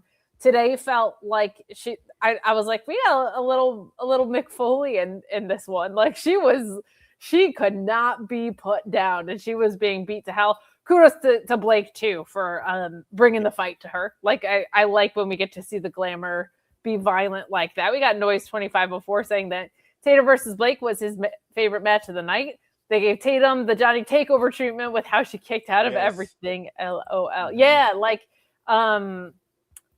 it's so interesting to see this character as a face, because normally they force it to be a heel. Like they just force that down our throats. But she has this really likable quality to her that even though she's a little unhinged, it's like you're rooting for this woman. And I feel like she's really, really, really done a great job of being able to make this work, take on something that is steep. Like this is a steep character, and against all booking and against all odds, she's really made it work. Blake is great too. What a fantastic foil tonight. Like she knows exactly what she's doing in there. We were talking about cornerstones of NXT sticking around, and she is certainly one of them. I don't know how long she'll be here, but she's doing a great job while she is. I could see her beating Lola Vice to sneak a run in, but we'll see. Like I could also see Soul and Blake getting called up after SummerSlam or whatever. So we will see. But this was a very entertaining match. I feel like beginning, middle, and end. Like I feel like the main event and the opener were all really great. I don't know if any of them kicked into the overdrive of what like a biggest show of the year thing is supposed to feel like. But that's not a knock on the performers. They weren't given the material to make it that, especially this match. Blake and Tatum was like a 2-week, like Blake appeared from hell and challenged Tatum, and that was kind of it. So, but they did a really, really good job tonight. Tatum is just a fantastic in-ring storyteller and out-of-ring storyteller. But there's something really magical because she wasn't wrestling a lot of singles matches that now we're getting to see it come alive in a different way. And I really, really, really like her. And I feel like her work is very inspired. And we see a lot of people being fit into molds. We don't see a lot of people like defining their own molds in a way. And I feel like she's really, really doing that. So kudos to her. And Blake is excellent. Like she's so who she is in this character. And her strength is her versatility of like, I can make it work with all this whole casting characters here in NXT. She does a really good job with that. So this was great. This was good stuff. There was a video package for the big man triple threat that's on Tuesday where Briggs decided being a special referee because referee gets some license to beat up the guys he's refereeing a match for. That was fun. So that's happening. And so backstage, Tatum Paxley is really, really excited that she got her title back. I mean, she was already the champion, but she got the title back. Yes. So she runs and jumps into Shiloh's arms. And here's one thing. I like, listen, I know you're new here and I think you're great, Eli Knight. I really do. I saw footage of the match, the moment where all of you won the 10-person tag. 4 of you were in cutoff jeans, and you were wearing tights. And I'm just like, you can't go down to Walmart and pick yourself up a pair of $10 Wranglers. And you don't know if it's been like a Mean Girls thing. Like they were like, we're not going to tell him. Oh, that was very mean spirited if that's the case. But I was like, you got to commit to the bit, Eli. If you're listen, I know it's not really black man fashion, but you got to do it anyway. You got to do it anyway. Figure out a way to get it done. Or if you're not, I want to see a vignette of the thing you just said of him looking at them being like, "Yeah, I'm not wearing that." Yeah. That would also suffice. That would be very entertaining. Yeah. Wait. Is he really called EK Prosper? Yeah. As reported by Fightful Select. I can't believe you didn't know that. You must have forgotten. Listen, I don't click on all the notifications because if I did, I'd be at that website all the time. Is that because we have scoops every day for just $5.99? So many scoops, I can't click on every notification. Okay. Oh my goodness, you would just be drowning in scoops. He's EK Prosper. He is. Yeah. That feels very like a manifestation guru-y. It does feel like that. Also, I feel like they were gonna like eat because it was gonna be LL Prosper, live long. Sure, Prosper. Yeah, it was like a very It feel very Vulcan-y. I can do that because my dad was a Trekkie. Is a Trekkie, forever a Trekkie. Well, I'm assuming also Eli Knight, like EK stands for Eli Knight. Yes. So when you say Eli LA Knight is not far enough apart. Listen, let's be real. Like that's true. Here's the deal. When you say they changed his name, they didn't. They just had him go by his initials. It's the same name. He's EK Prosper. He's Eli Knight Prosper. That's fine. It's also it's a JC Mateo thing. They kept Jeff Cobb and they added the last name. Yeah. The Jeffrey Cobb Mateo, Elijah Knight Prosper. If you Google Eli Knight WWE, LA Knight stuff comes up. Like he's just been LA Knight under WWE for so long that like they cannot combat the SEO that's gotten knocked around there. So. They cannot. No, they can't. They can't. That's fine. It's fine. It's very funny that EK Prosper. Okay, fine. Alex, you know how you can prosper? How's that? By going to my bookie AG and betting Oh, on floorball and many other things. Yeah. But they've got WrestleMania odds up, and I'm going to read them to you. They do? Okay. Yeah. Because you can bet on wrestling, Virginia. But you should only bet what you can, and you should bet responsibly. But this is what we've got. And there's some that I don't know about. So these odds will probably change the closer we get to the event. But Roman Reigns is at a minus 300. I think that's probably right. Rhea Ripley's at a minus 300. I think that's definitely right. Liv Morgan's at a minus 500. I think that's certainly right.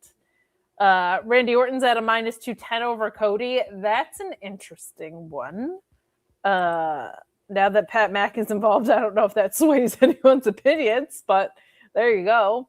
Obafemi being favored to beat Brock Lesnar is definitely a brave choice given his track record. Becky's at a minus 500 to beat AJ Lee. Jacob with the help of Zarya, we are now manifesting with the help of Zarya. Jacob Fatu is at a minus 500 to beat Drew. They really were pushing that he has a criminal past on SmackDown. You would have loved it. Oh, good. Trick Williams at a minus 450 to beat Sami Zayn if Carmelo Hayes doesn't get added into that. I will be at a minus 500 that I will beat somebody up. Javon Evans at a minus 150 to win the IC title. 5-way ladder match. Finn Balor at a minus 275 to beat Dominic Mysterio. Gunther at a minus 400 to beat Seth Rollins. I would think that Brock Lesnar is coming back to cause Seth there. And the Irresistible Forces, Slim, minus 160 there to win, or retain rather, the women's tag titles. I would think the Bellas are going to win there because I don't know why they come back if not, but Charlotte's at a plus 600, Bayley and Lyra at a plus 500 there. So those are your odds. Cody and Randy intrigues me. Oba and Brock, I just have PTSD from. The others, I feel like feel good.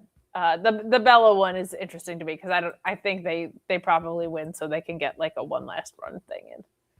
But yeah, I don't know. I don't know why they're in the match if they're not winning. Also, please don't have them win. It's a catch-22 in that way, Alex. It's a real catch-22. But some things are not as sure as a floorball bet. You know what I mean? No. Yeah, that's true. So anyway, sorry, I got sidetracked by the EK Prosper stuff.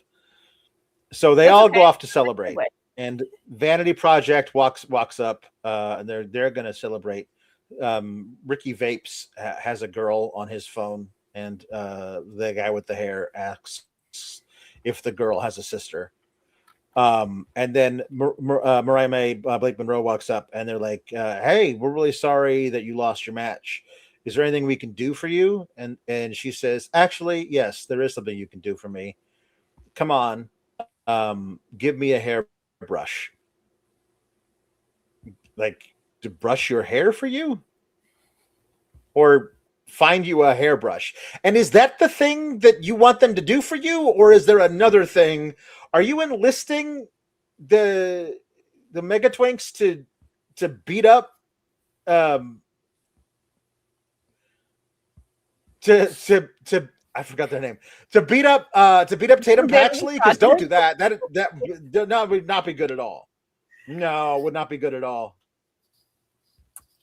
It will forever pop me that you call Brad Baylor the one with the hair. Because it's not wrong. This is Baylor. He's the guy with the hair. He is the guy with the hair. If it was a Friends episode, he'd be the guy with the hair. You know what I mean? He would be the guy with the hair. Maybe because you don't have as much going on in the follicle department, you don't know the pains of not being able to find a hairbrush. That's all. Yeah. Oh, that's good. Maybe consider that. That's fine. I don't. I have not had to purchase a hairbrush since the very early 2000s. Ooh, I need those pictures. I need Alex with hair pictures. Because I also know you love grunge. So I'm like, did you have long hair? That's the question. No.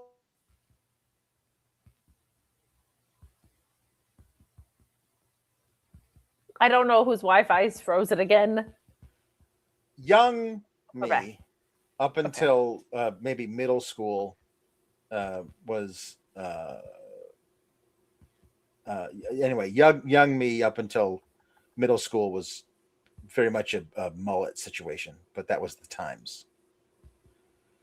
That was the times. So It was the times. mhm. That doesn't mean I don't need to see it. I mean, like you don't want to see 11-year-old me with giant Coke bottle glasses. Everyone, my No. birthday is May 14th. Do what you will with that information. I appreciated the BattleBots so much. I need this mullet picture. They cannot all pool their money and go to Amazon and buy you a picture of 5th grade me. That can't do. So that's fine.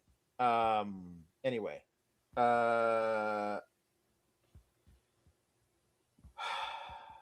They did the right thing. I was in the Discord multiple times saying "F you Hickenbottom," just over and over again. And after the finish of the main event, I just typed in "I love you Hickenbottom." The whiplash. The whiplash.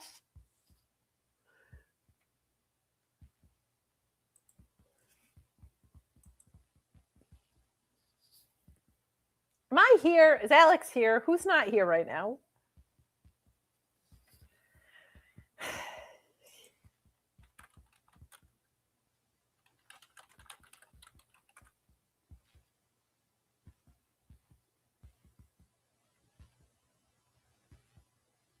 It's Alex. So I'm just being quiet here. For no reason. Alex froze. Oh no. He said I love you Hickenbottom and froze. He is programmed to not like HBK. We're going to remove him from screen so that he knows. This is very funny. This is a very funny thing that just happened. Alex said, and I quote, "I love you Hickenbottom," and then he froze. His internet was like, we don't know what to do with this information. We cannot compute. Literally cannot compute. I'm going to just send Alex the link in case he needs it. Bear with me. Now we're going to test my Wi-Fi and see how that goes. Maybe Danhausen cursed Alex. But I really think his Wi-Fi broke as soon as he said something really nice about HBK there. He might be off calling him, giving him effusive praise about all of this. And now, embarrassingly, you're seeing more of my unpacked apartment, but it's not too bad.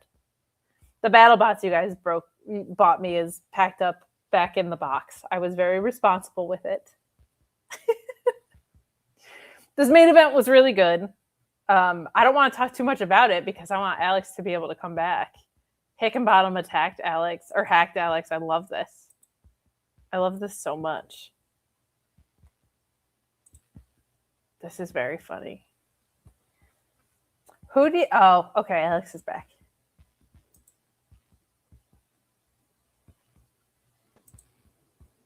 Hello? You're back. I'm back. Alex, you literally froze after you said, "I love you, Hickenbottom," and I think your computer just didn't know what to do with that information. You go, I was in the Discord all night, and I was just like, "F you, HBK," and then the main event happened, and I was like, "I love you, Hickenbottom," and then a man with not as many pairs of ears as you have on now, but a man with glasses and ears. It was very funny. Your computer didn't know what to do with the fact that you said, "I love you, Hickenbottom." Yeah. We were like, yes. Did he go to call him and give a few praise? We don't know. HBK took Alex's smile, the chat is saying. This isn't wrong. Oh no, did it happen again? Frozen again. Am I back? I can hear you. There you now. are. I'm good. I'm back now. Fine. Finally. I think you're powering. Okay, good. Your Here I am. Okay. Maybe. They're antennae. They're Okay. getting the reception for you. So,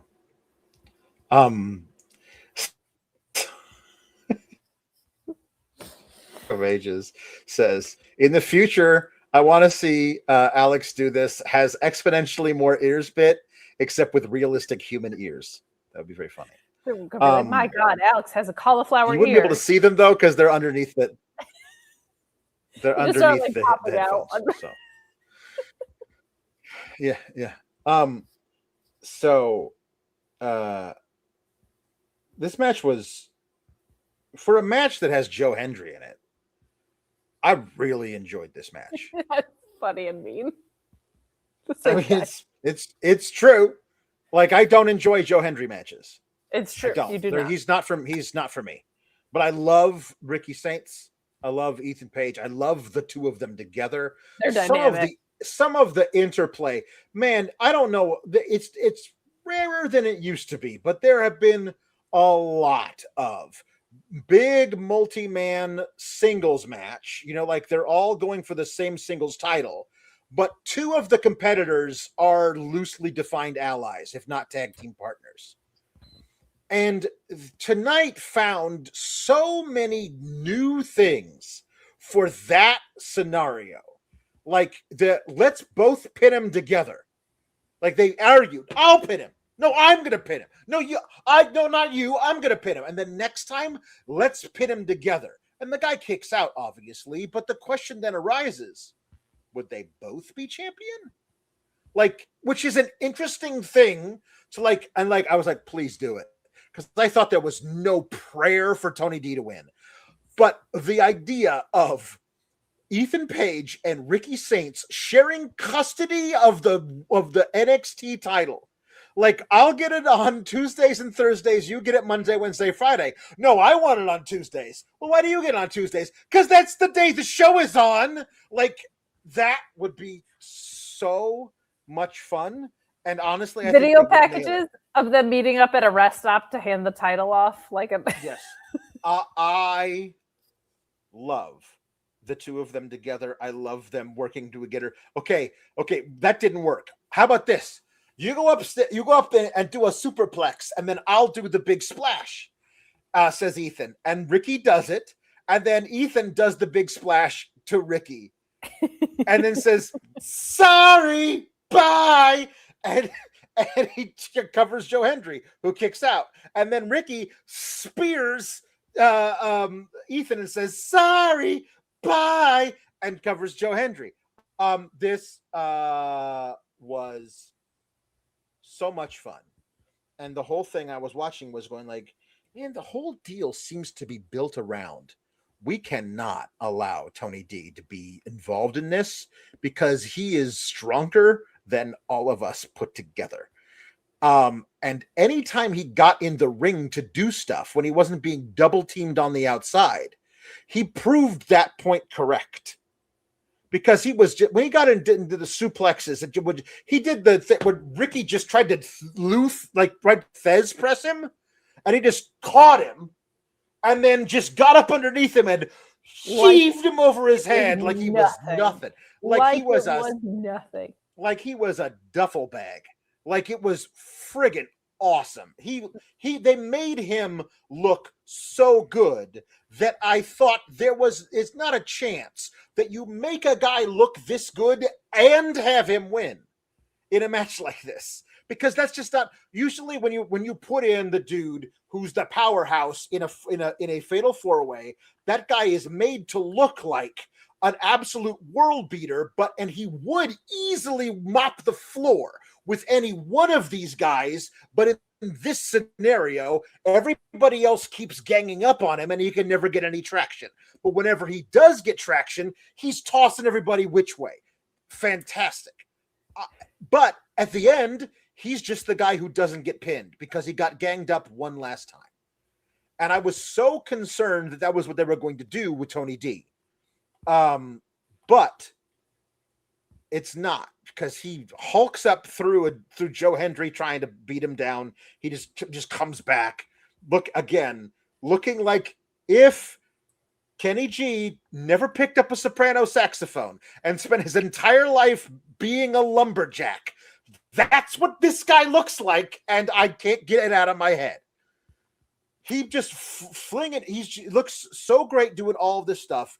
Then Ricky and Ethan are fighting on the outside, and I think Ethan wanted to do the Ego's Edge off the steps through the announce table, but Tony runs through and does a big double spear to both of them, pops up immediately, gets in the ring, and was like, he's going to go in immediately into the big standing ovation from Joe Hendry.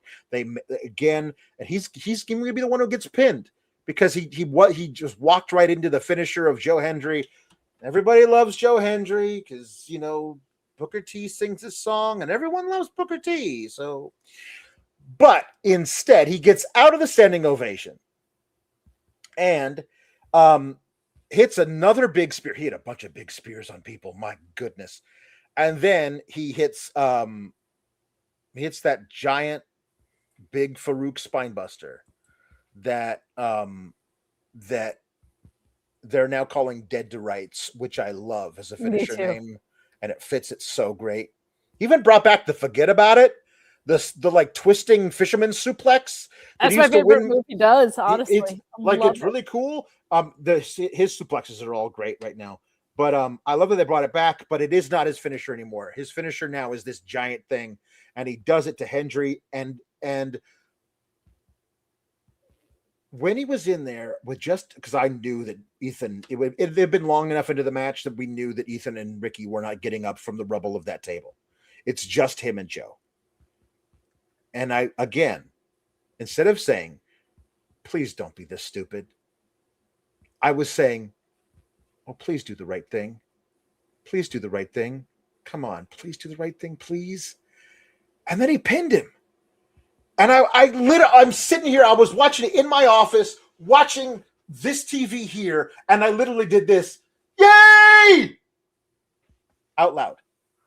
I screamed at the TV, yay. Do you know how rare NXT has booked a thing that has made me throw up my arms in jubilation and scream the word yay? I don't think it's ever happened. Tonight was it because you and I, back when we didn't know if he was from Chicago or New York or Philadelphia once, we have been on the Tony D bandwagon. Finally, this dude gets to be the NXT champion. So jazzed for him. He has been great. I thought when he had all the momentum in the world on December 6th, and finally on April 4th, they paid it off. Yes, Hickenbottom, you finally did something right.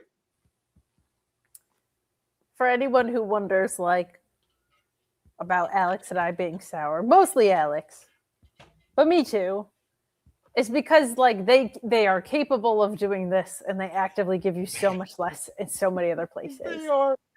But they're capable of doing this. And I'm not saying I expect everything to be this level, but they're capable of this. So this should be the standard. This match was great. This match was fantastic. The women's triple threat for that title and this, I think, should be the most important matches on the show, and they were both great. This was so well orchestrated. This dynamic between Ricky and Ethan is beyond fun. Like this is such a blast. And so good. They did a really good job of letting it not consume the match in the way that, like, they were both fighting for the title the whole time still. Like, they were caught up with each other, but so many times when you see this dynamic in a match, especially in WWE, it becomes so much more about the two of them than the title, and that's always my complaint with these matches. These two were still fighting for the title and just getting in each other's way about it. And that's not an easy thing to produce, and it's really not an easy thing to produce in a four-way. So, like, kudos to whoever agented this match, because this was really, really, really well done. I don't want to upset you when I say this, but I am of the belief that Tony D maybe looks more like Bruiser Brody than Jacked Kenny G. There were some moments tonight where it was like, Oh my God, this took me back in time to a moment when I don't watch when I wasn't even watching wrestling yet. Like just because he's also a wrestler doesn't make your thing more accurate. My thing is dead on accurate. It's just more of a reach to get there, which I think is why it makes it funnier. But it definitely makes it funnier. He's just outstanding. The suplexes are so great, and he's so strong.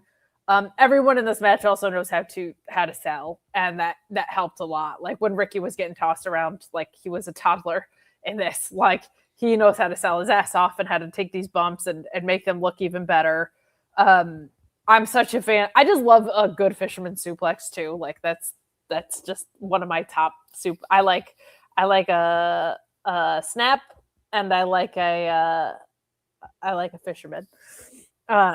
So watching Tony's, which looks like he's trying to hurt you really bad, is like it takes my breath away. Like I love that, and he sometimes with these suplexes and wrestling matches, they look, because it's such an amateur background collegiate guy move, you forget that they can look violent like this. Mm-hmm. And like Tony's always looks like he's trying to lay some punishment in and not trying to like put on a good wrestling match. Like I really appreciate that with him. Obviously the spine buster is great. This of any result on the card, I felt like was the one that they had to nail tonight. And I think they really did a good job of telling the story to get you there, getting to the right result. I don't think we're the only ones that are like, you have been out on Joe Hendry since he arrived, and with good reason. They haven't given you a reason to get on board with him. But like, I think a lot of people have lost steam with him with this because they haven't committed to a direction. Like they tried to give you a more serious side. They never really fleshed out what that means. And they try to, in that process, like they really zapped what made him special. So they need to get back to the drawing board. I understand the impetus of what they're trying to do. I very much get, how do we make this guy feel like a viable champion? But I think you have to figure that out before you put the belt on him, and I don't think they did that. So they've got some work to do with Joe Hendry, or don't, or have him be the guy that he came in as. Just have him work mostly title adjacent and send him to the main roster. Like there's nothing wrong with being that guy. But I loved the work from Ethan and Ricky in this. I love their dynamic. I'm so intrigued to see where it goes because neither of them have a title right now. Certainly, they could have been called up from the second they walked in. They could be around for another year. Who knows? But they're like what you said about. Also, a Ricky Saint spear just like heals me. Like the way he throws his spear is so awesome. It's like a top 5 spear in wrestling for me. But what you said about when it looked like Ethan was lining up for the Ego's Edge and Tony G just came in and wrecked him. Like you can see the like veteran instincts of certain things that Ethan does just like kick in a certain way. Like he's such a match architect with stuff like this. So like you can kind of just see him piecing things around. And his in match reactions are so great. And like to be able to flip from like the silly stuff with Ricky to like keeping the eyes on the prize on the title. Like all 4 guys I thought did a really, really, really good job. I do believe Joe Hendry felt like the 4th wheel in this. And that sucks. Like no, for whoever it is, like if you're the champion and you feel like the 4th most important guy in the match, that sucks. Like that's bad creative. It's because that they have not done anything with him since he won that thing in a ladder match 2 months ago. They have not. It's always felt like, well, we don't want to put it back on Ricky, and everybody else in the match was from Evolve. So I don't know. Joe Hendry, I guess. And then they basically booked Joe Hendry, I guess, for 60 days. It just wasn't it. And so like if they don't have a confidence in the guy, why am I supposed to? Yeah. You raise a good point with that too. It's not like there were other people. It's a very weird spot with this card right now. It's like there was top of the card guys and nobody else for Joe Hendry to like beat along the way. I think it might be the last directive from Ava was Ethan Page, you are not allowed to be in the ladder match because you are also currently the NXT North American champion. And then she says, "So saith I, the general manager of NXT. I'll be handing in my resignation." She left. And that was the only reason why we didn't get Ethan Page, because Ethan Page was on a crazy hot streak and really has been one of the top dudes in all of WWE for the last year and a half, doing amazing work all over the place. And, just hasn't been able I'm to intrigued to see where this goes now. Like, what does Tony D as world champion look like? Who does he face first is an interesting thing that we'll find out soon enough. Yeah.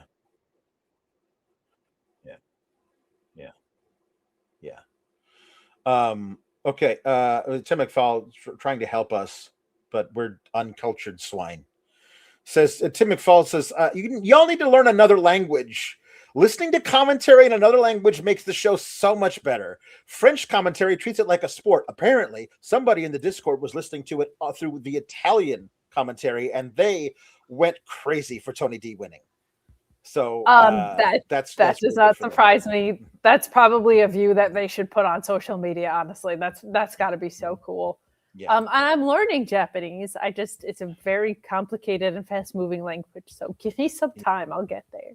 Okay. I do listen to Japanese commentary a lot when watching New Japan, but Walker Stewart's incredible, and Chris Charlton's really great too. So I'm like, I actually really like listening to the English commentary as well, but the energy is so much fun. Yeah. Listening to alternative commentaries. Yeah. Tim McFall says, hello, SGS.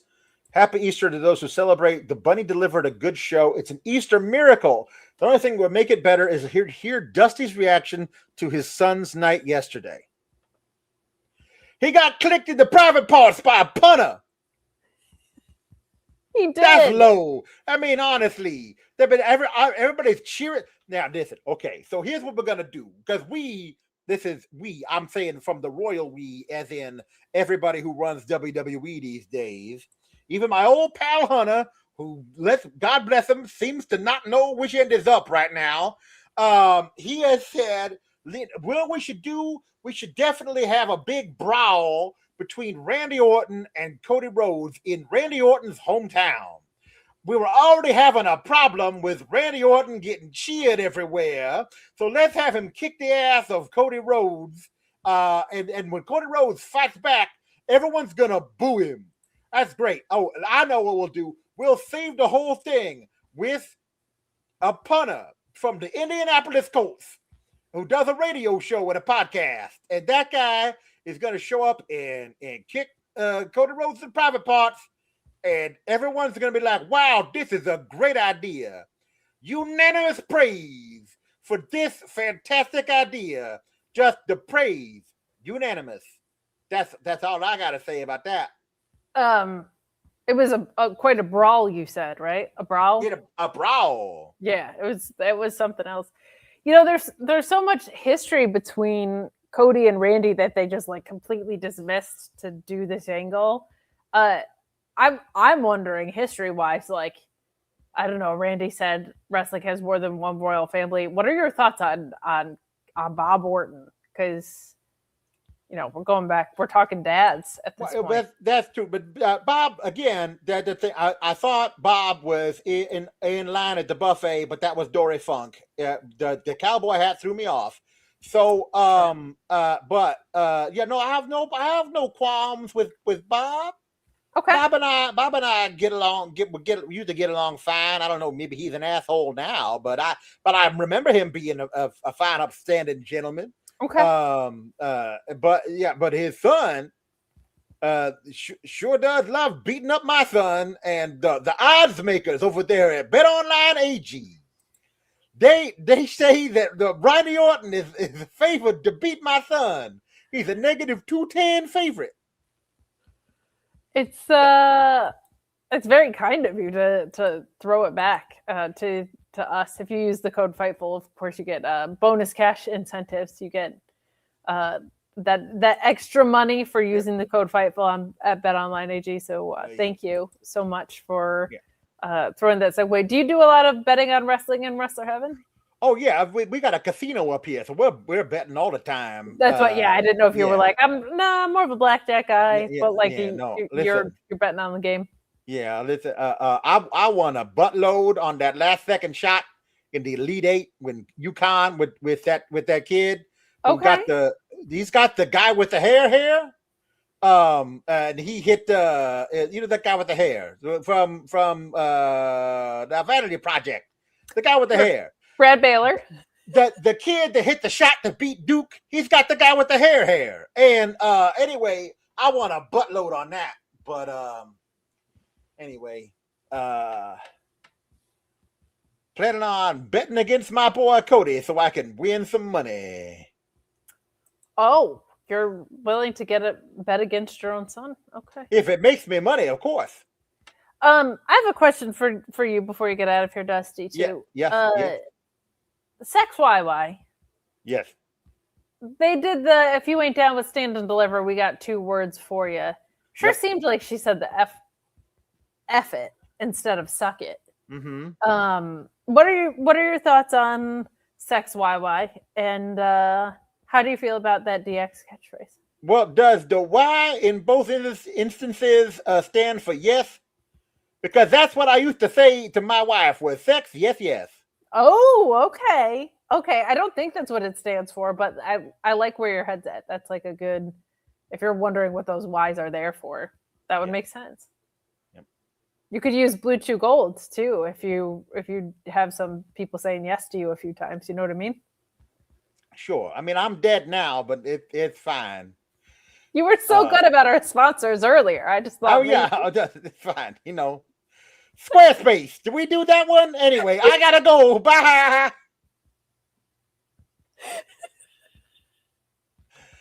Easter puns. Greg Cherry says figure 4 egg lock. Ash by Elegance Wednesday. Cadburied Alive, a Cadburied Alive match. Crown of Kevin Thorns. Mm-hmm. Pete. Love yins. Happy Easter. Happy Easter, Greg. Those were great. I know you didn't pay for this one, but it's too good. Excellence of execution. Unreal. Is just too good. It's just too good. Yes. We should now be known as Kenny G. Angelo. Yeah, that kind of won me over. I'm back off the Bruiser Brody traded and onto Kenny G. Corey Graves tweeted a thing about how Vic Joseph and Booker T are the best commentator duo. They're just the best. And I would beg to differ, mostly because Vic can't get a word in edgewise as Booker just stammers his way through a shouting thing about whatever. But also because tonight, during the tag team title match, Booker referred to Rio as Rio. And twice. And eventually, Vic just like, it's Rio. Whatever. And he just kept moving. So I requested a request. In the Discord, I will sometimes do this. I say, please, somebody request Dusty singing Rio by Duran Duran. So we can get a perfect, and then somebody does it. And so I guess that's money. So that's why I do that. So Dusty's coming back for one last time. Hello, I'm back. I'm singing Rio by Duran Duran. Here we go now. Here we go. Let's go. All right. Blue Apron. Moving on the floor now, babe. You're a bird of paradise. Cherry ice cream smile, I suppose, is very nice. With a step to your left and a flick to the right. You catch that mirror way out west. You know you're something special. And you look like you're the best. Her name is Rio, and she dances on the sand. Just like that river twisting through a dusty land. Dusty. Get that? That's me. Dusty land. And when she shines, she really shows you all she can. Oh, Rio, dance across the Rio Grande. I've seen you on the beach and I've seen you on TV. 2 of a billion stars, it meant so much to me. like a birthday or a pity view, but then I'm sure you know it just for you. Her name is Rio, and she dances on the sand. Just like that river twisting through a dusty land. And when she shines, she really shows you all she can, baby, if you will. Oh, Rio, Rio, dance across the Rio Grande. Thank you. That was a beautiful performance. We're going to work on getting you a list of sponsors we actually do have, and we'll go from there. But that was a beautiful performance. Y'all still doing Helix mattresses? We are doing Helix mattresses. Helix mattresses, the best sleep you'll ever get on a mattress. There you go. From Helix mattresses. All right, I gotta go. Bye. Nice. Hello. Ricky. Just wanted to come and say Happy Easter to everyone. For tomorrow, the Easter Bunny will bring you chocolate to celebrate Zombie Jesus. And today is the first time I get to say the catchphrase of the show, which came, of course, from Tony D'Angelo, but now he's the champion. So I say, keep cool, gabagoos, but as a champion. I am just like, am I excited Tony D is champion? Yeah, I am. So happy Easter. Keep cool. Gabagools indeed. What a glorious day for those of us who have been there for Tony D's trajectory. Congratulations. Have a wonderful Easter. Bye. Bye.